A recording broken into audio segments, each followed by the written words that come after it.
Ya, halo Ibu Bapak semua dimanapun berada. Perkenalkan, saya Ritrisna.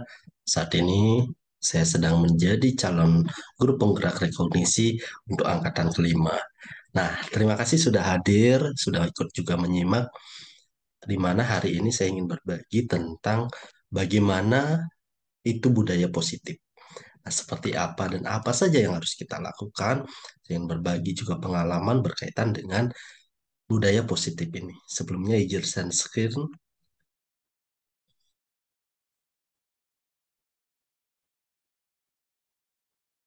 Ya, Ibu Bapak, pernahkah kita meminta sesuatu kepada teman yang lebih kecil usianya? Lalu bagaimana cara yang kita lakukan untuk meminta sesuatu itu? Saya yakin Ibu Bapak juga dulu pernah atau saat ini juga pernah melakukan ini. Apakah ketika kita meminta sesuatu ke teman atau anak yang masih kecil, kita harus memaksanya? Atau mereka secara ikhlas mau memberikannya? Nah, ini adalah bagaimana kita melakukan, Ibu Bapak, bagaimana kita melakukan sesuatu agar mereka, anak-anak kita, mau memberikan berdasarkan keinginannya, bukan atas karena paksaan. Apalagi karena kita seorang guru, kita meminta, kemudian mereka mau saja memberi. Nah, kita akan belajar hari ini tentang adanya sebuah miskonsepsi tentang kontrol, di mana uh, teori kontrol atau yang sekarang disebut choice theory yang dikemukakan oleh Dr. William Glasser itu ada empat yang menjadi miskonsepsi kontrol. Pertama, seolah-olah guru itu mampu mengontrol murid. Dalam jangka pendek itu seakan-akan iya, tapi kita tidak bisa memaksakan seluruh keinginan kita agar diikuti oleh siswa. Yang kedua, bahwa ilusi semua penguatan positif efektif dan bermakna. Kadangkala sebuah penguatan positif dalam jangka pendek memang iya. Namun, mereka bisa saja seringkali mengabaikan penguatan-penguatan positif yang kita berikan. Yang ketiga, adanya bahwa kritik membuat orang merasa bersalah dapat menguatkan karakter. Ini bisa terjadi sebaliknya. Itu bisa menjadi sesuatu yang negatif. Mereka akan merasa rendah diri, kemudian mereka akan merasa malu ketika mereka merasa dirinya bahwa berbuat salah.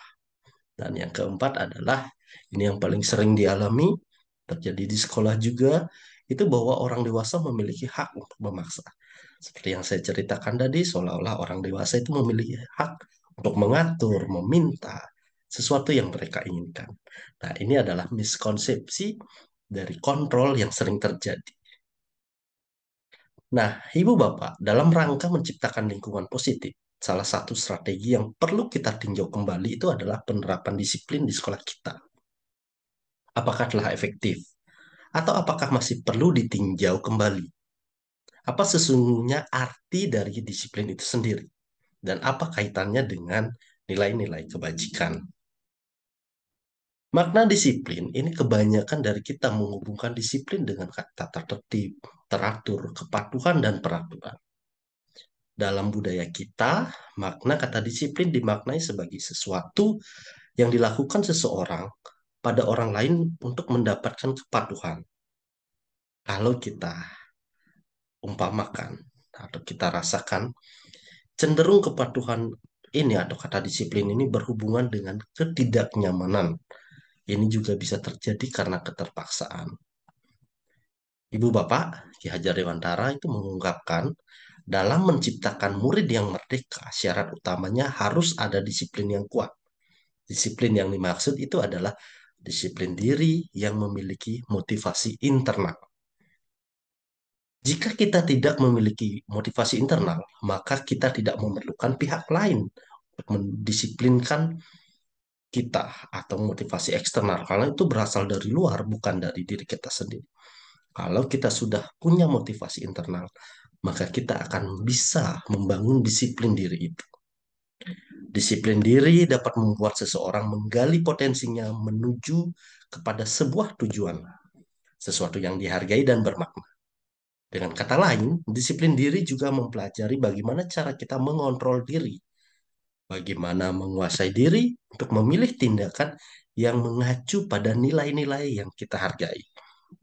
dikatakan oleh Diana Gosen.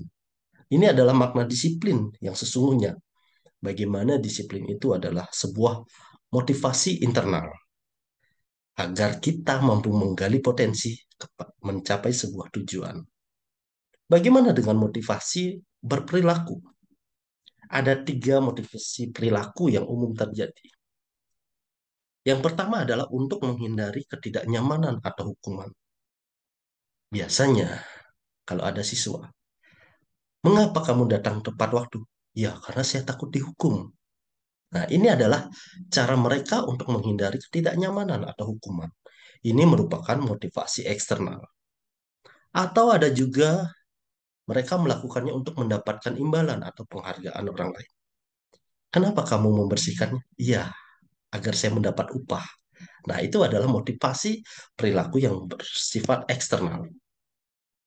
Yang kita harapkan adalah anak-anak kita, kita juga bagaimana menjadi orang yang mereka inginkan menghargai diri sendiri dengan nilai-nilai yang mereka percaya. Ini adalah motivasi internal. Mengapa kamu datang tepat waktu sekolah? Ya, karena saya menghargai waktu. Saya ingin menjadi orang yang disiplin. Nah, ini adalah motivasi internal yang ingin kita tumbuhkan pada diri kita, pada diri anak-anak kita. Di dalam sebuah teori ada namanya restitusi. Restitusi adalah sebuah cara untuk menanamkan disiplin positif pada murid. Restitusi itu adalah proses menciptakan kondisi bagi murid untuk memperbaiki kesalahan mereka, sehingga mereka bisa kembali ke kelompok mereka dengan karakter yang lebih kuat. Ini adalah makna dari restitusi. Ada 10 ciri restitusi. Yang pertama, restitusi bukan untuk menebus kesalahan, namun belajar dari kesalahan. Artinya, misalnya jika suatu saat ada seorang teman atau anak yang menjatuhkan es teh temannya. Kalau mereka menebus kesalahannya itu adalah dengan membeli langsung. Saya ganti es tehnya. Nah, itu mereka akan menganggap bahwa urusan selesai. Namun kita ingin membantu anak-anak itu agar mereka belajar dari kesalahannya. Apa yang harus saya perbaiki? Apakah ketika berjalan kita harus hati-hati, jangan sampai menyenggol es teh temannya. Seperti itu. Jadi dengan belajar dari kesalahan itu, maka anak tersebut memahami sebuah nilai. Nilai untuk peduli, nilai untuk hati-hati. Sehingga mereka akan berusaha untuk menghindari atau bahkan tidak melakukan kesalahan yang sama. Kemudian restitusi itu adalah untuk memperbaiki hubungan. Nah, bagaimana seorang siswa bersama teman lainnya mampu memperbaiki hubungan jika mereka melakukan kesalahan. Mereka menyadari kesalahannya, belajar dari kesalahannya, dan memperbaiki dirinya. Sehingga hubungan mereka sebagai pertemanan, persahabatan itu akan kembali. Restitusi itu tawaran, bukan paksaan. Artinya ketika ada seorang melakukan kesalahan, mereka harus mampu menawarkan solusi, menawarkan diri untuk memperbaiki, bukan memaksa. Ayo minta maaf, bukan seperti itu. Lalu apa yang bisa kamu lakukan untuk memperbaiki ini? Apa yang bisa kamu lakukan untuk memahami atau menyadari kesalahan? Nah, itu adalah tawaran yang bisa dilakukan. Lalu restitusi itu menuntut untuk melihat ke dalam diri. Siapa saya? Apa cita-cita saya? Nah, dengan cara seperti itu, maka anak akan terbangun motivasinya secara internal untuk menuju cita-citanya. Lalu restitusi juga mencari kebutuhan dasar yang mendasari tindakan. Nah, seperti tadi, saya ingin menjadi seorang yang seperti apa di masa depan. Misal, mereka ingin menjadi seorang yang disiplin, maka dari sekarang mereka harus menumbuhkan perilaku disiplin di dalam kehidupannya. Lalu restitusi diri adalah cara yang paling baik mengevaluasi diri.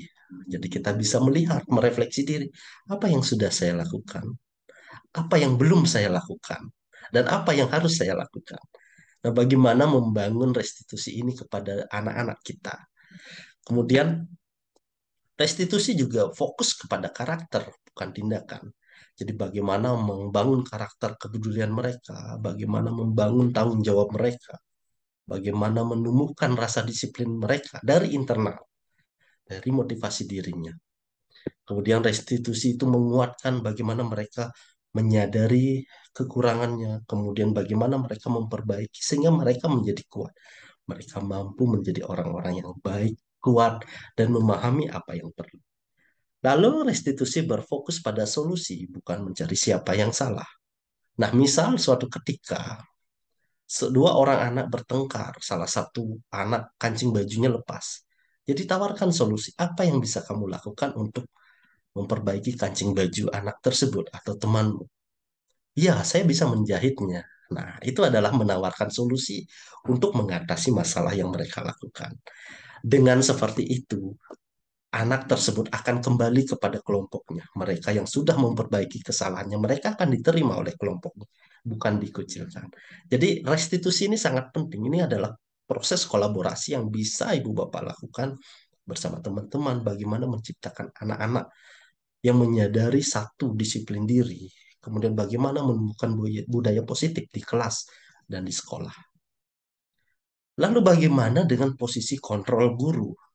Apakah guru sebagai seorang yang berfungsi mengontrol sepenuhnya anak-anak kita? Setidaknya ada 5 posisi di sini. Yang pertama adalah seorang sebagai penghukum. Sebagai penghukum bisa menggunakan hukuman fisik ataupun verbal. Misal, kamu ini. Nah, jadi seorang penghukum, mereka akan memiliki suara atau dengan nada yang galak, tinggi, mata melotot.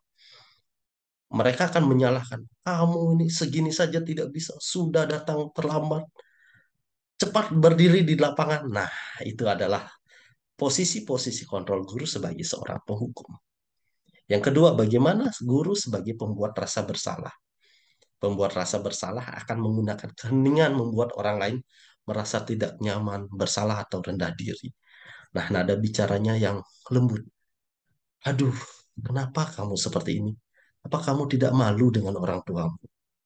Ibu merasa kecewa dengan apa yang kamu lakukan. Nah, itu adalah salah satu kalimat yang bisa digunakan jika guru mengambil posisi kontrol sebagai pembuat rasa bersalah. Kalau sebagai teman, sebagai posisi kontrol teman, guru ada pada posisi tidak akan menyakiti murid, namun tetap berupaya mengontrol murid dengan persuasi. Ayo dong, bantu Bapak, kamu pasti bisa. Ayo dong, bantu Pak Guru. Nah, itu adalah salah satu kalimat bagaimana memposisikan diri guru sebagai seorang teman. Lalu ada posisi pemantau. Nah, posisi pemantau ini berdasarkan peraturan-peraturan dan konsekuensi. Kamu tahu apa peraturan di sekolah ini?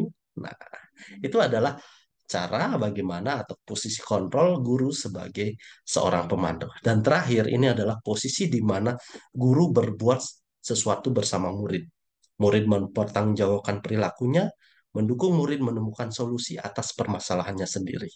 Seperti tadi yang saya contohkan adalah ketika ada dua orang anak yang berkelahi, salah satu kancingnya lepas. Jadi guru bisa membantu anak menemukan solusi. Apa yang bisa kamu lakukan untuk mengembalikan kancing baju tersebut? Nah, siap Pak, siap Ibu, saya mau menjahitnya. Jadi mereka dapat mengambil posisi sebagai seorang yang menemukan solusi terhadap masalah. Inilah yang kita harapkan bagaimana seorang guru bagi menjadi seorang manajer, mengambil posisi kontrol sebagai seorang manajer. Untuk menciptakannya, kita harus memulai dari keyakinan kelas. Keyakinan kelas itu adalah kita mengambil dari nilai-nilai kebajikan yang sudah ada. Seperti misalnya nilai disiplin, nilai saling menghormati. Untuk keyakinan kelas, coba kita jawab pertanyaan berikut. Pertama, mengapa kita memiliki peraturan tentang penggunaan helm saat mengendarai kendaraan roda dua? Kemungkinan jawabannya itu adalah keselamatan, keamanan, ya.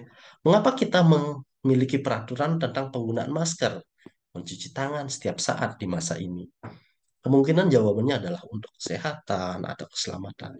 Nah, nilai-nilai inilah, nilai keselamatan, kesehatan, ini yang kita sebut sebagai sebuah keyakinan, yaitu nilai kebajikan universal yang disepakati secara tersirat ataupun tersurat, lepas dari latar belakang suku, negara, bahasa, maupun agama. Jadi inilah nilai-nilai kebajikan, nilai-nilai keyakinan, salah satu contohnya yang bisa kita terapkan di kelas. Misalnya, kalau hormat, nilai keyakinan hormat itu tampak seperti dia seperti datang tepat waktu. Kalau tidak tampak berarti dia sering hadir terlambat. Kalau dia nilainya bekerja, berarti tampaknya seperti tekun belajar, tekun bekerja, menyimak guru.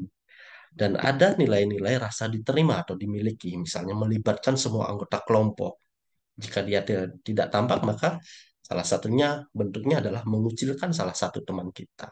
Nah, ini adalah salah satu keyakinan kelas yang bisa kita coba bangun, kita buat untuk anak-anak kita. Lantas, bagaimana menerapkan restitusi? Ada namanya segitiga restitusi. Jadi hal ini bisa kita awali dengan menstabilkan identitas, validasi tindakan yang salah, dan menanyakan keyakinan. Nah, menstabilkan identitas, misalnya ada dua orang anak yang bertengkar. Mereka bertengkar karena salah satu dari anak tersebut diejek. Nah, kemudian yang diejek ini eh, kembali mengatai temannya, dan sehingga salah satu dari mereka menangis. Nah, kita bisa tanyakan kepada orang yang mengejek atau yang melakukan perbuatan itu, Ibu yakin bahwa setiap orang pernah salah. Nah, kamu bukan satu-satunya yang melakukan kesalahan ini. Nah, seperti itu. Bagaimana kita menstabilkan mereka, menstabilkan identitas mereka agar kita berada di dalam posisi mereka, atau mereka juga merasakan posisi kita. Lalu kita validasi tindakan mereka yang salah. Kamu tentu punya alasan kan mengapa kamu melakukan itu, atau apa yang cara lebih efektif agar kamu mendapatkan sesuatu yang kamu butuhkan. Jadi kita tanya alasan mereka, kita terima, kita dengarkan. Ya bagaimana kita kemudian validasi tindakan mereka yang salah. Lalu setelah tersebut, setelah mereka mengatakannya, kita tanya kembali keyakinan. Keyakinan kelas apa yang kita sepakati? Misalnya dengan mengejek itu mereka berarti tidak sepakat dengan keyakinan mereka seperti hormat ya. Berarti tanyakan apakah kamu menyepakati keyakinan kelas itu? Tentu mereka akan bisa menjawab. Lalu kamu akan menjadi seorang yang seperti apa? Nah, ini adalah salah satu bagaimana cara kita mengembalikan atau menyadarkan anak-anak kita agar mereka menyadari bahwa mereka melakukan kesalahan dan mereka dapat memperbaiki kesalahan tersebut dan menjadi pribadi yang lebih baik. Ya, Ibu Bapak, restitusi hingga segitu. Tiga restitusi itu adalah upaya-upaya yang dapat kita lakukan dalam membangun upaya positif di sekolah. Tentunya untuk mewujudkan hal ini membutuhkan proses yang tidak bisa dilakukan dalam waktu singkat. Selain itu, proses ini juga membutuhkan keterlibatan semua pemangku kepentingan sekolah. Ya, Ibu Bapak, oleh karena itu, mari kita awali langkah kecil ini dan lakukan secara konsisten. Semoga keinginan kita, harapan kita, bagaimana menumbuhkan budaya positif di sekolah dapat terwujud dengan lebih baik. Terima kasih.